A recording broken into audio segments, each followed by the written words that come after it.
Est-ce que ça, tu dirais que ça te fait plutôt du bien? Juste là, hein. Ouah.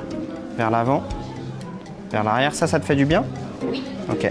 Bon là je t'emmène dans l'open space de Brut. Ouais. Et j'aimerais bien que tu montes quelques postures pour éviter d'avoir mal au dos et me dire si je me tiens mal surtout. Je sais que je fais un truc un peu nul, je croise les jambes. Ouais, c'est très bien, tu peux croiser les jambes. Je peux croiser les jambes. Tu peux croiser les jambes. Ça fait pas mal au dos. Contrairement aux idées reçues, en fait, notre dos, il aime bien quand on bouge. Et en fait, quand tu croises les jambes, c'est pas mauvais pour la circulation, c'est pas mauvais pour l'équilibre du bassin, c'est juste que tu es juste en train de varier les mouvements.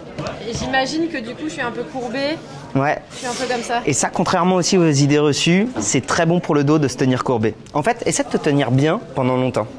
Est-ce que tu y arrives? Genre vraiment, comme ça pendant 5 minutes. Franchement, je vais lâcher au bout de 2 minutes. Et en fait, c'est normal. Il n'y a pas de bonne ou de mauvaise posture. On nous a fait croire que c'était bon d'être le plus droit possible, les yeux bien droits et tout, dans des positions dans lesquelles, en fait, c'est comme si on était dans un corset, c'est pas confortable du tout. Okay. Notre corps, il aime bouger. Au-delà de la position de ton ordi, où là c'est intéressant parce que mine de rien, tu vas venir travailler ta torsion, tu vas venir travailler ta mobilité d'épaule, ta mobilité cervicale. Puis après, tu changes. Donc globalement, amener du bon mouvement, mais tu peux le faire aussi activement. Tu peux par exemple venir t'étirer comme ça, c'est très bien. Ou faire l'inverse, te tenir comme ça. Tu vois, venir chercher la flexion de buste et l'inverse. Tu peux venir chercher au niveau du bassin. Amener le bassin vers l'arrière comme si tu voulais pisser au plafond ou au contraire sortir les fesses. Et ça en open space, tu vois, personne te regarde faire ça, personne te voit faire ça. Tu peux par exemple bouger les omoplates.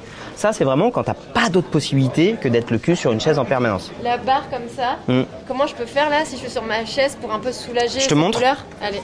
Il y a un mouvement qui marche assez bien. Tu vas venir croiser les jambes comme ça et là tu te penches en avant pour venir étirer. Là, tu vas venir étirer le piriforme, les fessiers, le bas du dos. C'est discret, tu peux rester comme ça. Et là, ça étire. Pas mal. Tu peux le faire en réunion en fait. Ça, tu peux le faire en réunion, mais de manière naturelle, les gens vont le faire. Il y en a un aussi qui marche assez bien. Comme je te l'ai montré tout à l'heure, tu vas venir chercher complètement le dos rond dans un sens et le dos droit. Ça marche bien, juste du mouvement de bassin. Et après, tu peux même alterner en tournant. Et tu vois, ça aussi, c'est discret. Plus ou moins discret.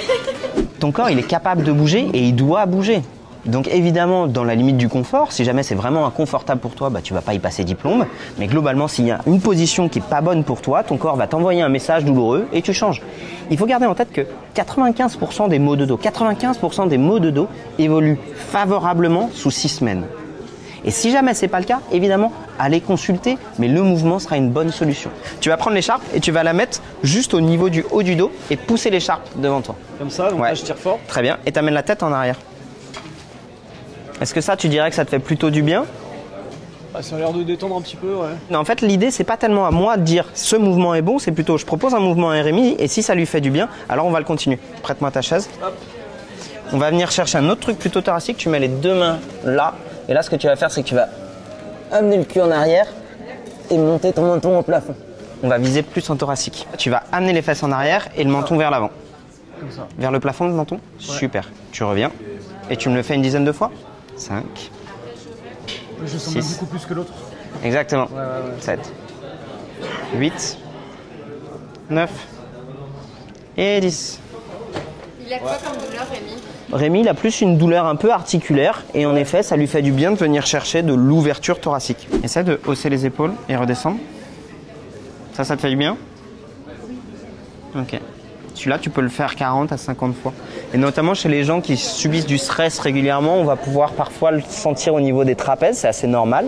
Et que de venir chercher du mouvement spécifique au niveau des trapèzes, non seulement on va augmenter les capacités musculaires, mais en plus de ça, ça va étirer un peu les nerfs et en même temps, ça va permettre de sécréter localement des petites hormones qui permettent de diminuer la sensibilité. En fait, la sédentarité aujourd'hui, le fait d'être le cul en permanence vissé sur une chaise, ça tue. Genre vraiment, en fait, c'est la 4e cause de mortalité au monde. C'est mauvais pour le cœur, mauvais pour le cerveau, mauvais pour les articulations, juste le fait de ne pas bouger. On considère aujourd'hui qu'il faudrait quasiment 1 heure par jour de mouvement, mais je te parle de marche, d'aller chercher tes gamins, de prendre le métro, pour casser 8 heures le cul vissé sur une chaise.